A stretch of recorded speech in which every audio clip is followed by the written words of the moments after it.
राम नाम का जप जो है वह सर्वोपरि है। सर्वोपरि इस कारण से है कि भगवान का नाम ही सारों दुखों को दूर करने वाला है और मुक्ति के दाता है भगवान राम। इसलिए भगवान का नाम जो है सर्वोपरि है। किसी के पास किसी प्रकार की परेशानी हो, दैहिक, दैविक, भौतिक, आर्थिक, मानसिक, शारीरिक, किसी प्रकार की परेशानी किसी के पास है तो वह केवल सीताराम सीताराम का जप करे या सीताराम सीताराम लिखे तो दोनों में एक भी कार्य अगर वह करता है तो आर्थिक, मानसिक, शारीरिक कोई भी परेशानी होगी वह उसकी परेशानी शांत होने लगेगी और धीरे धीरे वह परेशानी शांत हो जाएगी। मनुष्य कितना भी परेशान है तो दौड़े कोस हजार लो, बसे लक्ष्मी पास, बिना दिए रघुनाथ के मिलहि न तुलसीदास। दौड़े कोस हजार लो, आप 1000 किलोमीटर जो है रोज परिश्रम करिए, रोज अपनी बुद्धि लगाकर खूब दौड़िए। दौड़े कोस हजार लो, बसे लक्ष्मी पास। आप जो है हजारों कोस दौड़ लगाते हैं और लक्ष्मी कहाँ पर वास करती है यह आपको जानकारी लेना चाहिए कि बसे लक्ष्मी पास। लक्ष्मी जो है खुद के पास रहती है, अपने ही पास लक्ष्मी रहती है और हम लक्ष्मी के खातिर हजारों को दौड़ लगाते हैं तो भी नहीं प्राप्त होता। वह कैसे प्राप्त होता है कि बिना दिए रघुनाथ के मिलहि न तुलसीदास। जब तक भगवान की कृपा नहीं होती है या भगवान नहीं देते तब तक वह लक्ष्मी जो आपके पास है आपको दिखाई नहीं पड़ेगी और न आपको मिलेगी। तो रघुनाथ की कृपा कब होगी और कैसे होगी?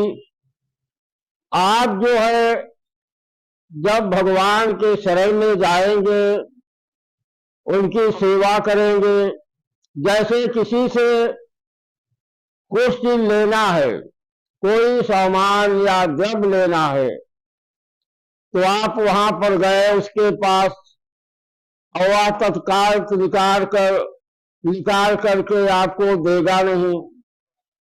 जब तक आप उसकी सेवा नहीं करेंगे, उनके मन मुताबिक नहीं चलेंगे, तब तक वह व्यक्ति जो है आपको एक पैसा नहीं देगा। उसी प्रकार से भगवान है।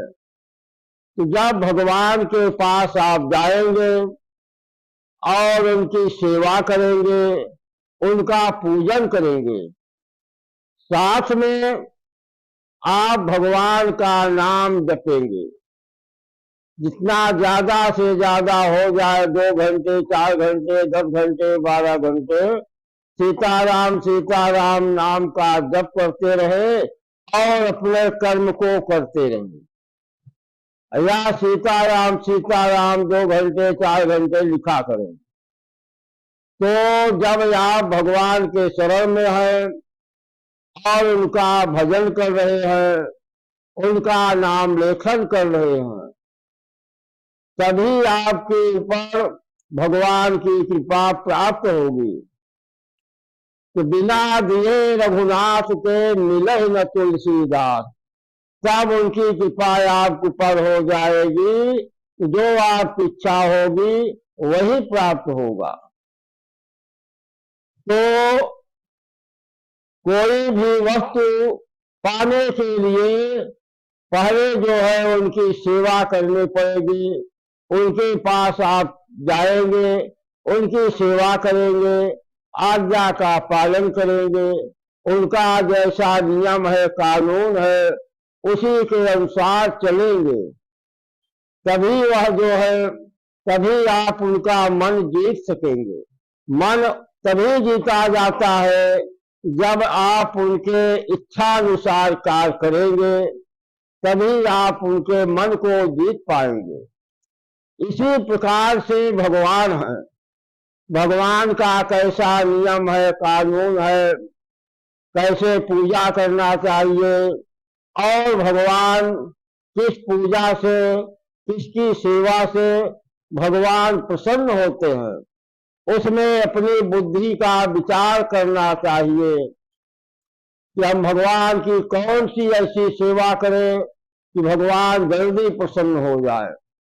जैसे मनुष्य की सेवा होती है कि मनुष्य क्या खाएगा और हम कैसे इससे बात करेंगे तो हमारे ऊपर प्रसन्न होगा, जो हम कहेंगे वह देगा।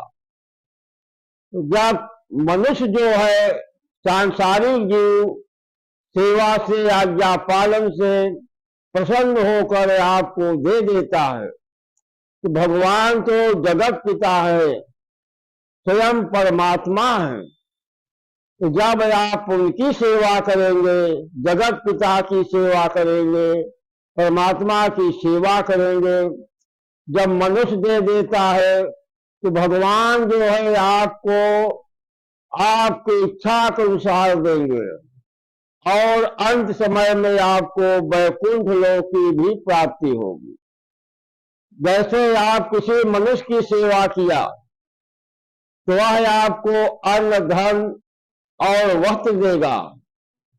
मुक्ति जो है देने के लिए उसके पास कोई ताकत नहीं है, परंतु आप भगवान की अगर सेवा करेंगे, पूजा करेंगे, तो आपको संपत्ति भी आएगी, आपका शरीर भी सुखी रहेगा और मन भी प्रसन्न होगा, अंत में वैकुंठ की प्राप्ति भी होगी।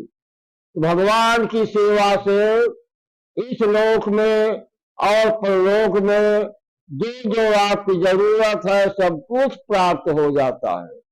परमात्मा की सेवा का फल इतना बड़ा होता है कि इसे सब कुछ प्राप्त हो जाता है। इसलिए भगवान की सेवा और उनका पूजन, भजन, उनका नाम लेखन श्रद्धा भक्ति के साथ खूब करना चाहिए।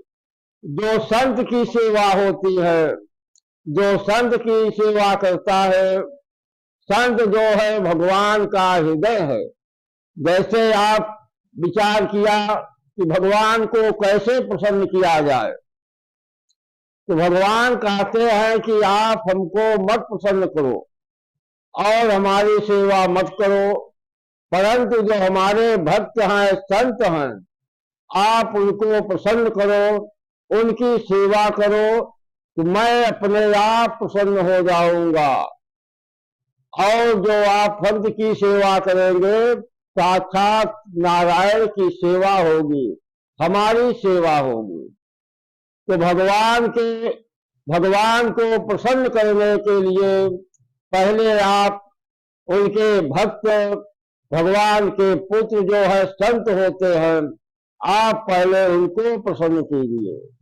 जब आप संत की सेवा करेंगे, उनको प्रसन्न करेंगे, तो भगवान जो है अपने आप प्रसन्न हो जाएंगे और आपकी दैविक, भौतिक हर प्रकार का कष्ट जो है दूर कर देंगे और अंधकाल में आपको मोक्ष की प्राप्ति करा देंगे। और जैसे आप कोई भी कार्य कर रहे हैं तो भगवान का जैसे भजन है उसमें मन नहीं लगता है, तो यही जो है आप भजन के रूप में गाते रहिए, राम राम श्री राम, राम राम श्री राम।